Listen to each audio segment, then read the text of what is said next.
City ఏదైతే ఉందో ఈ క్యాపిటల్ సిటీలో ట్రంక్ రోడ్స్ కావచ్చు 350 కిలోమీటర్ల లెంత్, అదేవిధంగా లేఅవుట్స్ రోడ్స్ 1500 కిలోమీటర్స్ కావచ్చు, అధికార భవనాలు ఏదైతే 4026 నుండి కావచ్చు, అదేవిధంగా ఈ ఐకానిక్ టవర్స్ 5 టవర్స్ కావచ్చు, అసెంబ్లీ, హైకోర్టు, ఇవన్నీ కూడా ఎంతో వేగవంతంగా వర్క్ జరుగుతున్నాయి. అయితే ఇంత వర్క్ జరుగుతుంటే గత ముఖ్యమంత్రి ఏం మాట్లాడుతున్నారో ఆయనకే తెలియదు,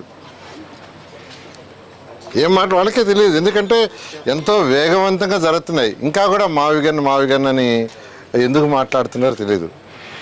భారతదేశంలో ఎక్కడ తెలుగు వాడున్నా ఈరోజు అమరావతి కన్స్ట్రక్షన్ గురించి డిస్కస్ చేసుకున్నారు. బ్రహ్మాండంగా జరుగుతుందని.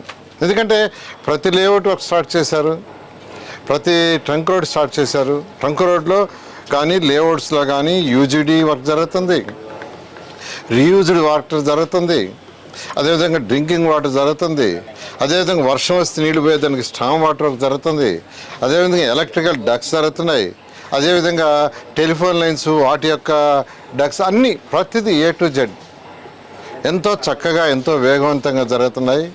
అదేవిధంగా ఐకానిక్ టవర్స్ జరుగుతున్నాయి. అధికార భవనాలు యాక్చువల్గా ఇవాళ నేను IAS ఆఫీసర్ల యొక్క టవర్స్ ఏదైతే 6 టవర్స్ ఉన్నాయో విజిట్ చేశాను. ఆల్మోస్ట్ వర్క్ వచ్చింది. ఒక కబోర్డ్స్ కొంత బిగిస్తున్నారు.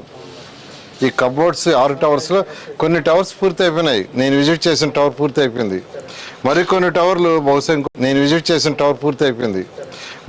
టవర్లు బహుశా ఇంకొక 1 వీక్ 10 డేస్లో పూర్తి అవుతున్నాయి. ఎమ్మెల్యేలది అయితే ఆల్మోస్ట్ అయిపోయింది. MLC టవర్ జరుగుతుంది. అదేవిధంగా జడ్జెస్ బంగ్లాలు కావచ్చు, మినిస్టర్ బంగ్లాలు కావచ్చు, సీనియర్ IAS ఆఫీసర్ల బంగ్లా, ఇవన్నీ కూడా వర్క్ జరుగుతూ ఉన్నాయి, ఎంతో వేగవంతంగా జరుగుతున్నాయి. అయితే ఈ పరిస్థితుల్లో వాళ్ళు ఏం మాట్లాడుతున్నారో తెలియదు. రైతులకు ప్లాట్లు లేదంటారు, రైతులకి ప్లాట్లు అలాట్ చేయలేదంటారు, రిజిస్ట్రేషన్ చేయలేదంటే వాళ్ళు డేటా తీసుకొని మాట్లాడాలి. ఏది మాట్లాడినా డేటా తీసుకొని మాట్లాడితే బాగుంటుంది.